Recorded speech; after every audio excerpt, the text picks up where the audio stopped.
तो हेलो बच्चों, जैसा कि आपका नीट का एग्जाम आ रहा है और नीट के एग्जाम के लिए लगातार बच्चे हमसे कांटेक्ट कर रहे हैं कि आखिर ऐसा क्या किया जाए, क्लियर, कि जल्दी से सारी चीजें तैयार हो। तो मैं आपको 3 रूल बताता हूं। इस 3 रूल के द्वारा आप आसानी से क्या कर सकते हो, नीट का प्रिपरेशन कर सकते हो।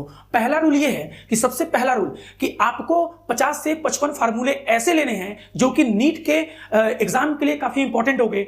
वो फार्मूले मैं अपने डिस्क्रिप्शन में डाल दूंगा पीडीएफ के फॉर्म में, आप वहां से डाउनलोड करके और उन फार्मूलों को याद करना है। अब कैसे याद करना है, तो देखिए 50 से 55 फार्मूले हैं। अगर आप एक दिन में 5 फार्मूले ही याद करते हो, ऐसे घूमते टहलते भी आप कहीं भी जा रहे हो, वो 5 फार्मूले दिमाग में घुमाते रहिए, बनाते रहिए, वो 5 फार्मूले आपको याद हो जाएंगे। अगले दिन 5 फार्मूले, ठीक है। तो उससे क्या होगा कि मात्र 1 महीने में आपको क्या है, अगर आप जोड़ो तो 30 दिन आपको मिलेंगे, तो 150 फार्मूले हो गए, जबकि हम आपको दे रहे हैं 50 से 55 फार्मूले। तो फार्मूले रिपीट हो जाएंगे, जिससे आपका फार्मूला तैयार हो जाएगा। और फार्मूला तैयार होने से फायदा यह मिलता है कि बहुत सारे ऐसे क्वेश्चन होते हैं जो डायरेक्ट फार्मूले पे लग जाते हैं, तो ये उनके लिए कारगर साबित होगा जिनका थ्योरी बहुत अच्छे से क्लियर है, तो उनके लिए फार्मूला बहुत अच्छा साबित होगा, कारगर साबित होगा।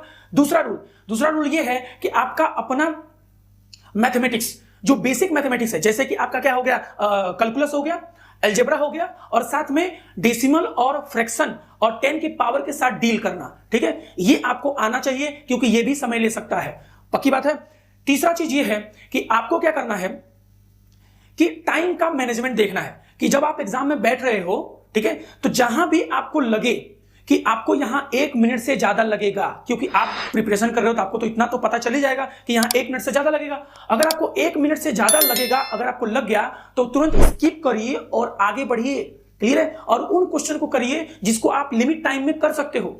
उसके बाद क्या होगा कि बाकी सारे क्वेश्चंस भी आप टच कर सकते हो, और वापस अगर आपके पास समय बचा 10 मिनट 15 मिनट का, तो वापस आइए और जिन क्वेश्चन को आपने छोड़ा है उस क्वेश्चन को थोड़ा सोचिए और करिए। पक्की बात है, नेगेटिव मार्किंग से बचना है आपको, ठीक है, नहीं तो सिलेक्शन आपका क्या होगा, रुक जाएगा। दूसरी बात यह है, ठीक, कि जब भी आप एग्जाम में बैठे तो कुछ जो भी आपका नेगेटिव थिंक रहा हो, नेगेटिव थॉट रहा हो, उसको साइड में करिए, क्लियर है, और पॉजिटिव तरीके से एग्जाम में बैठिए। और ये तभी हो पाएगा जब आप घर पे भी पॉजिटिव होके तैयारी कर रहे होगे।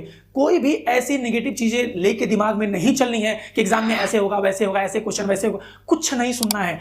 आपको अपना नोट और फार्मूला अच्छे से तैयार करना है। और मैं आपको बता दूं, जिन बच्चों को फार्मूला याद रहेगा वो फार्मूले के ही बेसिस पे कम से कम 10 क्वेश्चन कर जाएंगे, केवल फार्मूले के बेसिस पे 10 क्वेश्चन कर जाएंगे। पक्की बात है।